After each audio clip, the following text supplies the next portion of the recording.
દાહોદના દાદુર ગામમાં દીપડાની દહેશત જોવા મળી। નિશાળ ફળિયામાં દીપડાએ 40 વર્ષના વ્યક્તિ પર હુમલો કર્યો છે। બાબુભાઈ નામના વ્યક્તિને માથા અને છાતીના ભાગે ઈજાઓ પહોંચી છે, ગંભીર ઈજાઓ પહોંચી છે। વન વિભાગની ટીમે દીપડાને પકડવા માટે પાંજરું મૂક્યું હતું।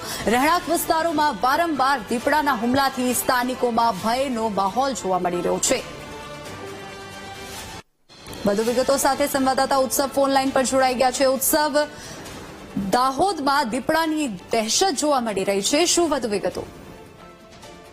જે દાહોદની અંદર વારંવાર જે દીપડાનો હુમલો અવારનવાર થતો રહે છે, ત્યારે જે દાદુર ગામનું જે નિશાળ ફળિયા છે તેની અંદર જે દુબતાએ જે 40 વર્ષીય જે ઇસમ છે તેના પર હુમલો કર્યો હતો। જે વ્યક્તિ છે તે બાથરૂમ જતા તેમને જે રહેણાંક વિસ્તારની અંદર જે દીપડો ઘૂસી આવ્યો હતો અને તેમના પર અચાનકથી બાબુભાઈ છે તેમના માથા અને છાતીના ભાગે જે હુમલો કર્યો હતો, જેનાથી તેમને જે ગંભીર ઈજા પહોંચી કે હાલ તો જે છે તે દવાખાને હોસ્પિટલ ખાતે સારવાર હેઠળ છે। પરંતુ ક્યાંક ને ક્યાંક વારંવાર તો દીપડાનું આવી રીતે હુમલાનું જે છે તે વધતું હોય તો વન વિભાગે જે જરૂરી પગલાં લેવા જોઈએ તે જોવાઈ રહ્યું છે। જી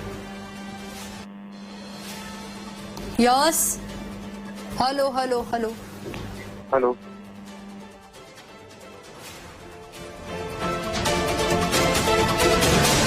જી જી, આભાર ઉત્સવ, આભાર સમગ્ર માહિતી બદલ।